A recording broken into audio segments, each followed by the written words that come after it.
You might argue, but it's my belief, man. And so that's that. And so I cannot impress upon this like huge man that wearing a mask in a common area maybe looks out for him as well as myself. And maybe I'm trying to be a good citizen and a good neighbor, even though I don't know where this guy lives. I don't think he'll appreciate it. So I just have to let it go with him having a great imagination. I wish I had an imagination. I don't have one. And I'm trying to trace back when I lost my imagination. And I've had a couple of years sitting on the bench waiting for the anti-science gang to turn me loose. And I think I figured it out.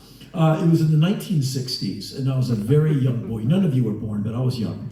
1966 or 7. Around that time, I had no belief in Santa Claus or the Easter Bunny. I had nominal belief in the transactional value of retaining a tooth that were falling out of my pointy head. And I knew if I could shove it under the pillow and illustrate to my mother, I have lost a tooth, that there would not be at night some 3D Pixar fairy-like creature in Speedo trunks and a multiple wing set hovering gently over my pointy head to gently and quietly extract the tooth and put presents underneath the pillow. It would be an adult shoving candy and money under the pillow and taking the tooth. And where would the tooth go? That's the mystery of childhood. Never found any of those teeth again. They're probably just right into the trash can. Anyway, I knew there was transactional value. If I could retain the tooth, there would be money and hard candy waiting for me under the pillow in the morning.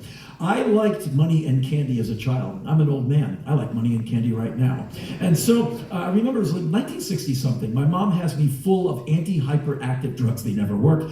And they're still trying to figure out what to give to American hyperactive children. And so they would put me on one prescription and then another. And sometimes the pills were little yellow ones, and sometimes they were like orange triangular pills. And I ate them because my mom said, eat that. And so I don't know if they worked or not. I'm still kind of intense now, can't you tell? Anyway, it's 1960-something, and my sleep in those days was really bad. I sleep in the fetal position. Have you ever had a dog that always hunts in their dreams, and they're like on the mat, and they're like, that is how I would sleep. Like making sound, and like twitching. And I sleep at least a minute and a half every single night. So it's like 1966 or 7, and teeth are starting to fall out of my pointy head. And I'm living in one of the many small apartment buildings my mother and I resided in the northwest quadrant of Washington, D.C. And so at like 3 or 4 in the morning, some odd hour, I become aware of my door of my tiny little bedroom opening, and what sounded like an adult man bumping into things and cursing quietly under his breath. And then my pillow was moved around, and there's like it feels like a hand searching. It's going for to retain a tooth, and the tooth is acquired, and the hand becomes a fist, and the fist is pulled out from underneath the pillow right below my head. And so now I'm awake. And then I become aware of the pillow being rustled around more, as it feels like a hand is shoving things in. And I found out later that was 3/4 and 2 pieces of hard cinnamon candy. And that's when I became aware of a combination of offensive odors floating like a cloud over my head. It was a combination of alcohol and tobacco. And that's when I realized there is no such thing as the tooth fairy.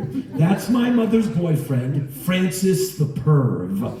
And I had to hope that Francis was only leaving me with the candy and the money and not any other content he would bring to me on his other nocturnal visits. Don't worry, I'm fine. Joe Strummer and Joey Ramone saved me later. But I think it stripped me of my imagination. Any idea of heaven or hell and the afterlife, all of that is lost upon me. And so I think it is the anti-science gang who took me away from my theoretical life. I was living, I thought, really, really well via an idea that I came up with in the 1980s, that life is short, that life, I didn't come up with that, obviously, but my life is an existential flat line that leads to death. If you were to look at a baseball diamond right now, I am rounding third, heading to home plate. My life is a metaphorical wooden salad bowl with a handful of dried spinach leaves thrown in, and I'm supposed to call that salad. If you look at it, it's the most boring salad you've ever seen in your life. What can I do to make it more interesting? You have to have an eventful life and throw those events in there and toss it wildly. So by the time that you're going to die, you don't have to say, I would have, I should have, I could have. You can just go like, Christ, that hurt. Wham! And you're dead. And so what I've been trying to do since at least 1983 or 1984 is shove an extra 60 seconds into every single minute, where I basically enrage time because I'm outrunning time, and time finally kills me by sending a hitman to take me out because I'm embarrassing time all the time. I get to 3 o'clock before time gets to 3 o'clock. 3 o'clock, where are you?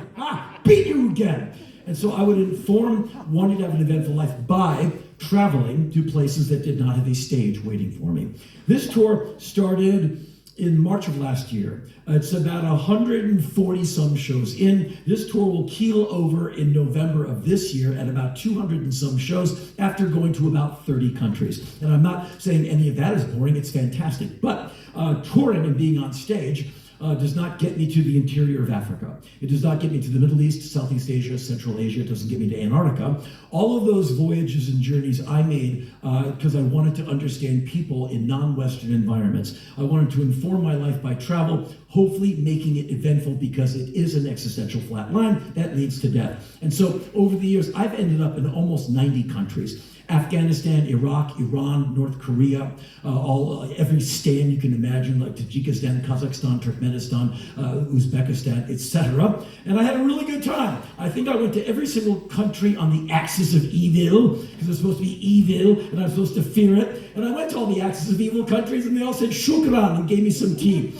I've almost been killed 3 times. All of that was in the United States of America. The rest of the world was pretty damn cool to me. And I don't think it is to be feared. But my living all over the world lifestyle came to an end because enough people all over the world don't want to jump on the same page and get down with a vaccine and get down with science. And I think my traveling days to that extent are over. I'll just get an idea. I'm going to leave Los Angeles and go live in the Peruvian Andes for a while. And I would go. And I'm not trying to brag or impress you. I'm just saying I was really trying to live life to the fullest. And suddenly, out of nowhere, bam, I'm relegated to sitting in my house every single day, which for me is a failure. I want to go. I'm a racehorse. Like, let me run. Can't do it because the world is bigger than I am. And I am outnumbered by people who are afeared of science and literacy and medical breakthroughs and equality and peace and empathy and decency. And so here I am on my own, pissed off, but I don't want to be, because I think that humans are okay.